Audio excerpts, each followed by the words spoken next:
Allah mengampuni dosanya orang, termasuk tidak dicatat dalam buku catatan orang yang lupa, ya, orang yang tidak tahu, dimaafkan. Tapi kalau udah tahu, jangan diulang lagi.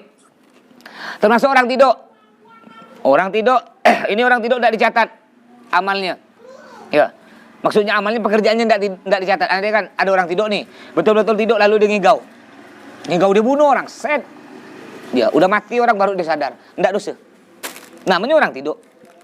Kayak yang payah ini pura-pura ngigau, pura-pura tidur. Ini yang payah. Dulu ada santri ketangkap. Jadi santri putih ngelapor, Mas, ada santri putih ngintip. Dulu kan WC santri putih di belakang tuh. Ya bolong dulu. Ya, WC-nya bolong, dindingnya itu bolong. Ya sekarang alhamdulillah udah cantik WC-nya. Ini zaman dulu nih ya. Karena kurang biaya kita bangun. Akhirnya ala kadarnya WC-nya. Bahkan WC Putra dulu pakai karung. Apa? Dindingnya pakai karung, nggak ada atap. Zaman dulu nih ada 2 susun.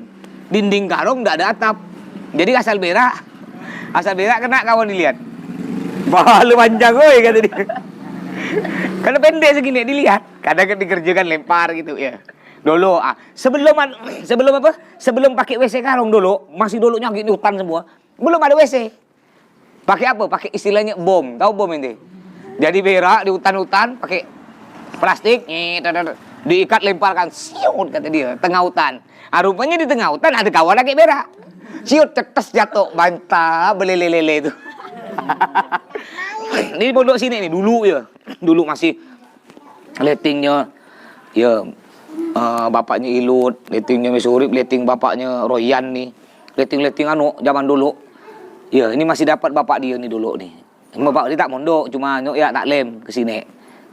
Dengan Bang siapa? Bang Ali ya, Bang Ali siapa? Abdul Rahman. Enggak, bapak inti. Siapa nama bapak inti? Ali. Soleh. Satunya Bang Abdul Rahman, anggotnya Ali itu. Dia. Sekarang ada santri putri lapor, ada santri putra ngintip, ketahuan siapa. Jadi dinding itu berlubang gini. Dia ngintip. Jam 2 malam. Ketangkap. Ada santri putri ngeliat lapor. Subuh-subuhnya Mas interogasi, Mas tanya, ente ngapa ngintip? Ana ndak sadar, Mas. Ya, ana tidur tiba-tiba ana bangun ada di WC. Jadi ana ngigau, tak sadar kata dia. Oh, tak sadar ente? Ndak sadar. Sini tangan ente, mah pukul pakai rotan. Ngapa ana pukul? Ngapa tak sadar kan nih? Mang ngigau nih. Ya. Nah, ini namanya pura-pura lupa, tak bisa. Ya, pura-pura. Ini tetap dicatat. Jadi yang kedua yang tidak membatalkan puasa yaitu jahlin karena dia tak tahu hukumnya. Yang ketiga, au ikrohin atau dipaksa. Dipaksa untuk batalkan puasa. Dipaksa dengan apa? Dipaksa dengan dibunuh. Contoh, sobron kena anam. Pisau dari sini ya. Pisau dari sini nih atau pistol. Ente batal enggak puasa ente? Paman naudzubillah. Ya, ada PKI pamannya. Ya, di sini kan. Batal kan enggak puasa ente? PKI ini sekarang udah mulai banyak PKI di Indonesia nih ya. Ya, dia banyak benci ke ulama-ulama. Ya, terutama ulama yang lurus. Ya, ulama-ulama yang berani membela kebenaran, ulama yang berani mengatakan yang hak, yang benar itu benar, yang batil itu batil. Ini diincar oleh PKI banyak udah di Indonesia. Terang-terangan mereka pakai lambang PKI. Bahkan sekarang PKI sudah suka ngomong kadrun. Ini istilah PKI. Kadrun ini diolok-olok. Kadrun artinya kadal gurun. Ya, hasilnya. Kadal gurun maksudnya siapa? Dia ngolok-ngolok habaib, ngolok-ngolok ulama. Jadi zaman dulu kalau ada orang PKI mau bunuh ulama, bunuh habib, dia pakai kode kadrun. Atau bunuh, sekarang tugas kau pergi ke rumah kadrun sana. Kadrun itu kadal gurun. Ngolok-ngolok orang Arab maksudnya. Habib, ulama, diolok-olok. Nah, sekarang udah mulai nih PKI sekarang nih. Udah banyak pakai istilah kadrun nih, kadal gurun nih. Ya, ini bahaya PKI. Ditambah lagi banyak datang TKA lagi itu. Ini ya, sedangkan rakyat kita Indonesia banyak yang lapar, banyak yang miskin, banyak tak bujuk kerja, banyak nganggur. Ya, datang TKA sebenarnya kan berdayakan dulu rakyat yang ada nih. Ya, yang tak punya kerja nih kasihan. Termasuk bapak ente ini kan banyak nganggur sekarang. Ya, ditambah lagi corona. Udah musim corona, tak ada duit, tak ada kerja, jualan tak laku. TKA datang pula. Ya, nah, ini payah pula. Ini sangsut nih. Nih, hati-hati. Sekarang banyak PKI yang udah bermunculan. Makanya kita harus kuatkan ente. Ya, dan yang lebih parah lagi, ini banyak orang Islam. yang udah ikut-ikutan nih dengan PKI ini nih, orang-orang liberal. Maka dia kata, ulama mengatakan al-Islam mahjubun bil muslimin. Agama Islam ini akan dihancurkan oleh orang Islam sendiri. Yang akan menghancurkan Islam adalah orang Islam sendiri. Sampai ada orang Islam berani menghina Nabi, berani ngolok-ngolok Nabi, mengatakan Nabi masih kecil tuh kumuh, bau, dekil, kotor, naudzubillah min dzalik. Orang Islam nih. Ya. Ini hati-hati. Kemarin ada orang Islam lagi buat video perempuan. Aisyah, romantisnya cintamu, dibilang gini, dengan babi, naudzubillah min dzalik. Orang Islam pakai kerudung. Ya. Ini kalau orang berani ngina Islam, ya. Kalau bukan orang Islam haram maklum. Dia andaikan bukan orang Islam menghina Islam haram maklum, dia tak paham tentang Islam. Tapi kalau udah orang Islam menghina Islam, ini kurang ajar. Ini murtad hukumnya. Tahu murtad ente? Murtad keluar dari Islam. Orang murtad halal darahnya, boleh dibunuh. Ini dalam Islam. Ya. Makanya hati-hati ente. Jangan sampai nanti ente balik ke rumah, ya. Nanti belajar ke kuliah, mamanya di IAIN, di Untan, di mana STKIP, lalu ente naudzubillah terikut aliran-aliran liberal ini. Pokok intinya kalau ada pendapat orang yang tidak sama dengan guru-guru ente di Al-Jihad, jangan ikut. Ya, ada orang walaupun kiai siapa besar ban truk surbannya, besarnya kayak ban truk. Ya, pakai tongkat 1000 lapis, pakai jubah 1000. Ya, 1000 lapis. Jalannya sampai mereng siwak satu depa panjangnya, besar segini, lo pakai gini. Ya, kalau tak sama dengan guru-guru ente di sini, ya jangan ikut. Berarti dia aliran ilegal namanya. Ya, aliran sangsot. Gitulah tekniknya. Pokoknya ente kalau udah balik nanti ente keluar ada pendapat orang tak sama kan guru ente, tak usah ikut. Aneh punya guru. Atau kalau ente masih bingung, telepon Abi, telepon Mas, banyak guru-guru ente di sini. Telepon, Mas, ini ada pendapat Ustadz gini, betul lah? Tanya, ngerti? Jangan ente langsung ikut mentah-mentah, dia punya guru. Ya, terus. Jadi, Awikron dipaksa, contoh Sobron dipaksa, tembak ini, mau tembak. Sobron, ini gerak PKI ini. Batalkan tak puasa ente? Enggak, tetap mau batalkan. Lebih bagus anda mati, kata Sobron. Enggak, batalkan tak? Tembak betul ente. Sobron mikir, Anda bukan takut mati, enggak, Anda takut mati. Cuma andaikan anak sampai mati gini nih, ya. Sedangkan anak masih banyak santri, siapa yang mau ngurus santri anak? Lebih bahaya lagi nanti orang-orang PKI ini bisa bunuh santri-santri anak. Oh, berarti anak punya teknik. Kan dulu ada pernah taklim ke Mas Soto. Boleh kita batalkan puasa kalau dipaksa. Paham enggak? Batalkan enggak? Kata PKI, batalkan. Akhirnya minum cepat, minumlah subur, makan. Ya, lalu si PKI balik, bagus kau batalkan. Balik PKI. Sobron, enggak batal. Enggak batal puasa dia. Tinggal lanjut. Kenapa? Karena tapi dipaksa yang mengancam nyawa. Paham? Yang mengancam nyawa atau mengancam kehormatan.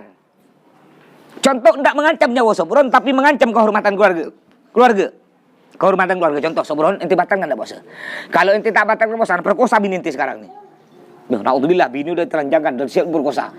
Ya, ini berarti mengancam kehormatan keluarga, enggak apa-apa.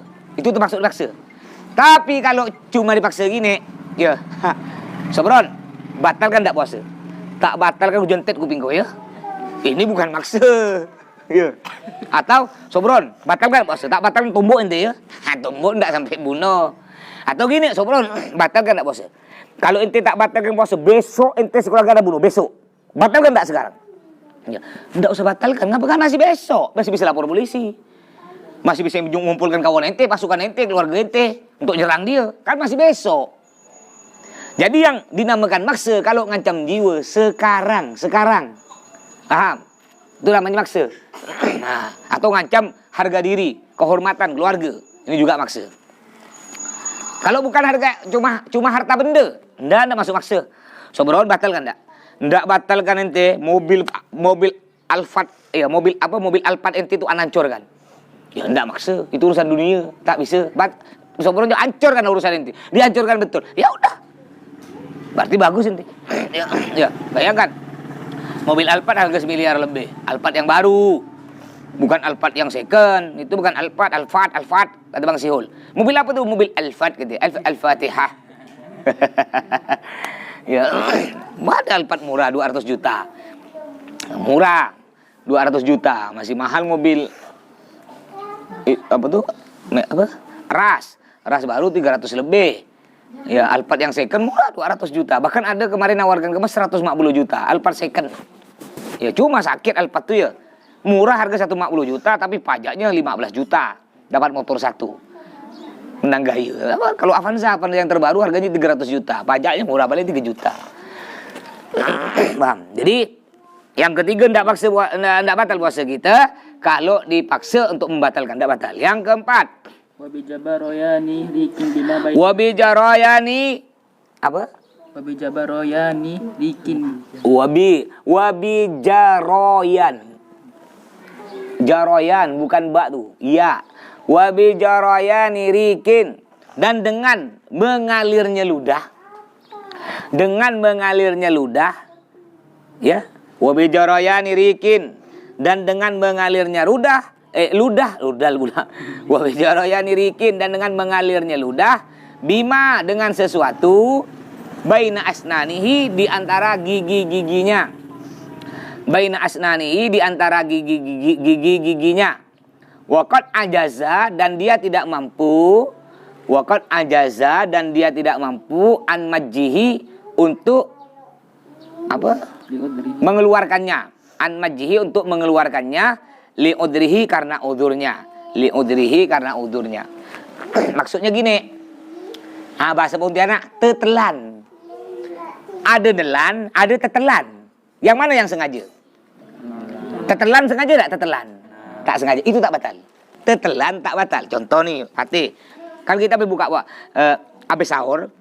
Makanya nanti kalau habis sahur langsung gosok gigi, tak usah nunggu adzan. Ya, takut-takut kalau ente gosok gigi habis adzan, kan apa tuh? Odol kan manis. Ente kumur-kumur tak bersih. Masih ada sisa manis tetelan, batal puasa ente.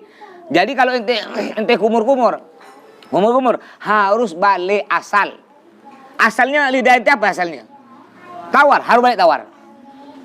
Paham? Andai kan sahur itu terlambat. Udah imsak itu sahur. Udah imsak. Sisa 3 menit azan lihat masih minum sirup ini. Segelas sirup manis sekali pakai es. Wah, enak dah tuh. Oh, sirup es batu. Langsung ngenyan, liur ya. Sirup diminum. Kan masih manis, lalu azan. Allahu Akbar. Gimana? Ente harus kumur-kumur sampai balik asal. Asalnya ludah ente, asalnya lidah ente, mulut ente tawar, harus balik tawar. Nggak boleh ada rasa manis sedikit pun. Andai kan ada rasa manis sedikit pun ditelan, batal puasa ente. Nah, jadi andai kan ini habis sahur. Ya, setelah sahur azan subuh. Azan subuh. Ya, udah sholat ini, udah sholat subuh. Selesai sholat subuh. Sekitar jam entah baca Quran, sekitar jam 5:30 dia baca Quran. Tiba-tiba ada sisa-sisa. Kan biasa ada sisa di gigi kan? Sisa nasi ke, sisa apa ya, ayam ke, sisa ikan, pokok sisa-sisa makanan lah. Mau ente buang maksud ente. Mau ente buang pakai gigi. Mau dibuang rupanya tetelan tak sengaja. Tetelan. Kena ludah tetelan tak sengaja. Ndak batal. Jadi yang ndak batal tetelan, bukan nelan. Kalau nelan sengaja. Kalau tetelan tak sengaja tetelan. Nah, kayak dulu ada santri, dia main guli di kulum gulung. Ya, kena kawan dikejutkan. Tetelan guli. Nangis ya, takut mati. Ndak, nanti berak pakai piring kata Mas. Lihat nanti ditai. Ya masih kecil kayak dia nih dulu lama. Akhir betul cari piring plastik, berak di piring. Berak di piring dicari. Ada bodoh balik. Ya. Yang payah nih kalau ente makan corona. Tahu corona kedongdong? Biji kedongdong tuh kan kayak corona tuh. Kalau ente telan itu melekat sini, tak jatuh. Ya. Tapi kata orang kalau pingin suara bagus, ente ambil biji kedongdong yang berduri itu, ente masukkan telan, tarik, iya bukan bagus, hancur suara ente, dibutakan orang zaman dulu. Terus yang kelima, wama dan sesuatu wasola yang sampai, wama dan sesuatu wasola yang sampai ilal jaufi ke tenggorokan, terus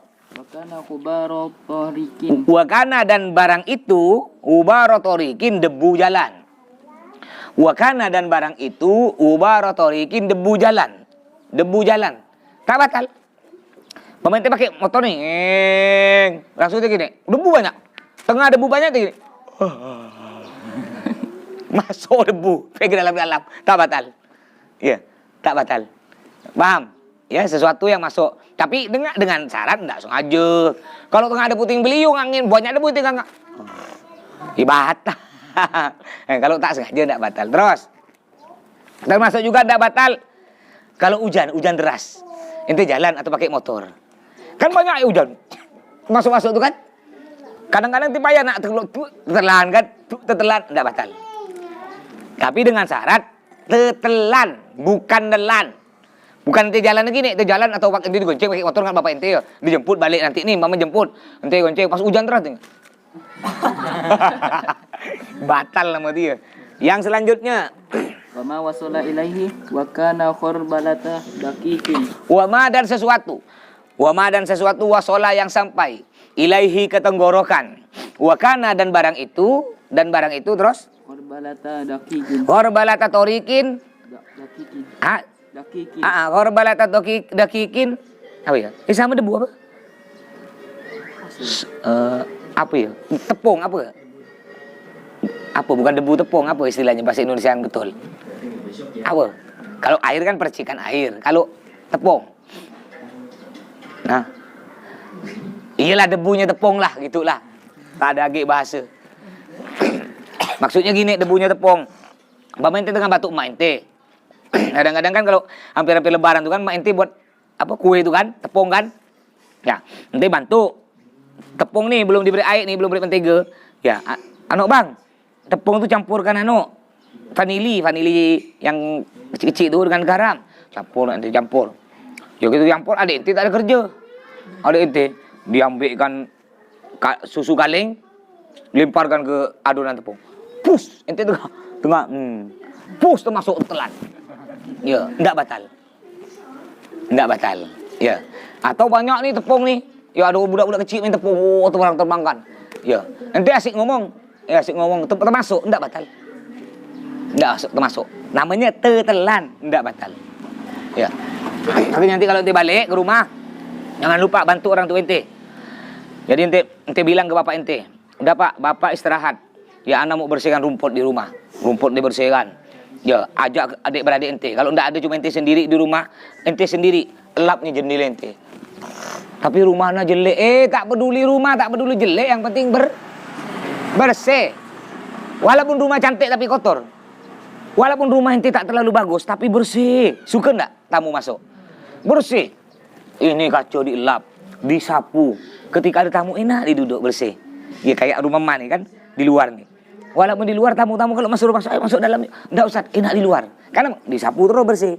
Nah, coba kotor, pasir semua. Ya mah enggak betah. Nah, bagi orang ngerti bantu. Walaupun dia laki-laki, mama ente udah mak, pokok selama anak di sini mama tak usah nyuci piring. Anak nyuci. Apa kau laki-laki, Cong? Enggak apa-apa. Mama kalau biasa tak usah cuci baju, anak nyuci. Anak biasa nyuci, mak. Baju, mak. Tenang. Ya, anak nyuci. Kalau masak, anak tak tahu, mak. Ya, kalau masak nasi tahu mamanya. Ada masak nasi. Masak lauk tahu, udah bantu ngupak bawang ke. Pokok gimana orang tua ente itu jadi raja. Memang orang tua itu raja. Nah, gimana orang tua ente jadi raja? Pada waktu ente balik tuh, tak ada kerja, tak ada nyentuh apapun. Kalau bisa mak santai aja baca Quran. Ya udah baca Quran, sila nonton TV, biar anak kerja. Senangnya orang tua ente. Lebih-lebih dapat apa duit bermiliar-miliar. Ya Allah, anak-anak alhamdulillah. Ngomongnya lembut lagi. Ya dipanggil, mbaknya manggil, Fatih. Yang dulu Fatih, apa mak? Mana kami terus ya disuruh, tak ada orang lain. Ya. Ini nak sekarang panggil, Fatih. Iya mak. Lembuti. Iya. Tapi jangan kayak lembut kayak bencong pula ti. Iya mak, itu bencong. Itu salah gak? Maksud bukan lembut gitu. Iya mak. Ya, Fatih belikan mak garam. Iya mak. Nah, Masya Allah lembut. Nanti mak nanti bilang kan bapak nanti, Masya Allah, ini anak-anak ini cuma mondok di Pontianak, bah. Tapi alhamdulillah akhlaknya bagus. Ya. Nah, kitabnya Masya Allah walaupun tak terlalu pintar, kitab biasa aja dibandingkan santri pondok Jawa, tapi akhlaknya bagus. Ini senang. Tapi walaupun ente mondok di Jawa, mondok ke Hadramut, mondok ke Arab, mondok ke ujung dunia, ke kutub, sampai jadi wali kutub utara, kawannya beruang. Bukan wali kutubnya, bukan wali kutub utara sana. Kawannya beruang putih itu yang di salju. Walau ente mondok di mana, tapi ente datang sini tak punya akhlak. Wah. Sakit hati mak ente. Ente mondok nih, mau ke Hadramut mama yo. Udah pakai surban dah, Masya Allah dah, kayak ulama. Ente ceramah kemana-mana. Tapi ke orang tua ente, keluarga ente, tetangga ente tak punya akhlak. Duduk orang tua dulu ente sebelum mondok ente duduk gini. Ketika mondok di Al-Jihad, ente mondok. Ketika ente mondok ke luar negeri, ke Arab dah berubah. Depan orang tua ente duduk gini. Ya. Mak, kopi mak. Apa pula tak manis, mak. Mak nih, ya Allah, sakit hati mak ente. Tapi walaupun ente tak mondok ke Hadramut, tak mondok luar negeri, tak mondok Jawa, cuma mondok di Pontianak di Al-Jihad, tapi akhlak ente bagus. Ya. Insya Allah duduk ke orang tua tetap tak. Ya, duduk gini ke orang tua. Ya. Walaupun andaikan ente mau tidur-tiduran nonton TV, izin. Pak, maaf anak mau tidur-tiduran. Oh iya tidur-tiduran. Ya. Atau Pak, maaf anak mau duduk gini ya. Oh, izin dulu ke orang tuanya, enggak apa-apa. Paham? Izin dulu. Ini kadang-kadang bergaya. Mentang-mentang dia jadi ustad, ya. Udah jadi ustad, jadi penceramah, punya santri. Sedangkan orang tuanya asli zaman dulu orang kampung. Tahu ente? Bapaknya pakai sendal sebelah-sebelah. Songkoknya dari hitam sampai coklat, mereng lagi ini. Baju kancingnya sak sebuti, terbuka semua dah. Ya, sarungnya tinggi sebelah. Tahu tinggi sebelah? Sarung melengkung. Yang sarung murah tuh, belipat-lipat ke atas. Tambah nampak sini naik. Ya. Sebelah-sebelah. Allah udah hitam lagi bapak ente ya. Tangan pecah-pecah semua. Kaki pecah-pecah lagi. Kaki jadi petani. Cuma karena ente udah jadi ulama kiai. Ya, enggak dicium tangan bapaknya. Salaman biasa aja depan orang. Dia itu bapaknya enggak suruh dia duduk samping dia. Dia, Pak duduk sana, Pak. Astagfirullahaladzim. Kalau ente punya orang tua, yang mana ente jadi ulama, orang tua ente itu dudukkan samping ente. Walaupun orang tua ente itu orang kampung. Karena enggak mungkin jadi ulama ente kalau enggak ada orang tua ente. Kalau orang tua ente tahu bahwa ente besarnya sombong, bagus dari bayi dicekel ente. Mungkin mati ya sekali. Kalau dia tahu. Paham? Ya, banyak orang gitu. Naudzubillah min dzalik. Jadi ente nanti mudah-mudahan ente jadi ulama ya, jadi orang kaya, sukses semua. Jangan lupa orang tua ente. Walaupun tidak pakai surban, pakai imamah, pakai jubah, ya. Ketika ada orang tua ente dimanapun tetap tak berubah, cium. Ya, ketika ada majelis ente buka majelis nih ribuan. Majelis bersolawat ribuan. Datang orang tua ente. Ya, yang perempuan adalah pakai kerudung tak tahu caranya. Ya, masih besu ini agak ya. Pakai baju pokoknya tak tentu rudu dah ya. Bau agak umpamanya. Ya, panggil bapak ente. Dudukkan di samping ente. Ya, walaupun bapak ente pakainya dah kayak asli. Orang mereng-mereng gini lah ya. Nah, kadang-kadang kan tak songkok dari coklat, dari hitam sampai coklat. Mending coklat semua. Ini coklat separuh gitu. Gini agak makin. Yang dua mereng-mereng agak. Ya, nanti umumkan ke majelis yang ribuan tuh. Alhamdulillah anak bangga. Ini bapak anak. Kalau ndak ada beliau, anak tak mungkin jadi sekarang ini. Makanya ayo hormati orang tua. Ini orang tua anak. Dudukkan samping ente. Ini orang tua, Pak. Ya kadang manggil teh. Ya Allah, bapak panggilku teh. Ya naudzubillah min dzalik. Dah terus. Habis. Audhu baban to'iron au nahwahu. Hah? Audhu baban to'iron. Atau lalat yang terbang. Lalat terbang. Nanti tengah nguap ini. Wah, lalat. Ya, 20 ekor terbang. Siap. Masuk. Duk. Tetelan. Enggak batal. Ya. Enggak batal. Paham? Lalat. Pernah nanti tetelan? Pernah kan termasuk lalat? Pernah kan? Kadang-kadang sampai tetelan kan? Lalat atau nyamuk atau hewan-hewan. Pernah enggak? Ente tak sengaja tuh ngasih ngomong, masuk tetelan kadang-kadang. Mau dibuang tak bisa tuh. Ya. Atau walaupun tak tetelan termasuk mulut. Yang sering tuh tetelan malah. Tetelan gini. Nah terus kalau ada lalat, ini ada minuman. Baik susu, teh, air putih. Kalau ada lalat, jangan buang airnya. Caranya bagaimana kata Nabi? Kalau ada lalat, ente tenggelamkan lalat. Seret tenggelamkan baru ente buang. Jangan langsung buang. Kenapa? Karena lalat, di sayap satunya itu ada penyakit. Sayap satunya ada penyakit. Sayap satunya obat. Jadi ketika lalat jatuh ke air, kalau ente langsung ambil, buang, bahayanya apa? Takut yang kena ke air cuma sayap yang penyakit. Makanya kena Nabi suruh tenggelamkan. Ngapa? Biar sayap yang mengeluarkan obat pun kena ke mengeluarkan obat. Akhirnya air yang tadi kena lalat, enggak apa-apa, enggak berbahaya. Paham? Jadi kalau di minuman ada lalat, jangan diambil dulu, diapakan dulu. Dilendam, celupkan. Karena di sebelah sayap lalat satunya ada penyakit, satunya ada obat. Yang bisa mengobatkan penyakit itu hanya sayap satunya, enggak ada obat lain. Kalau ente langsung ngambil dibuang, itu ada penyakit di minuman ente minum, itu yang bahaya. Paham? Itu hikmah di balik hadis Nabi. Das, ada pertanyaan?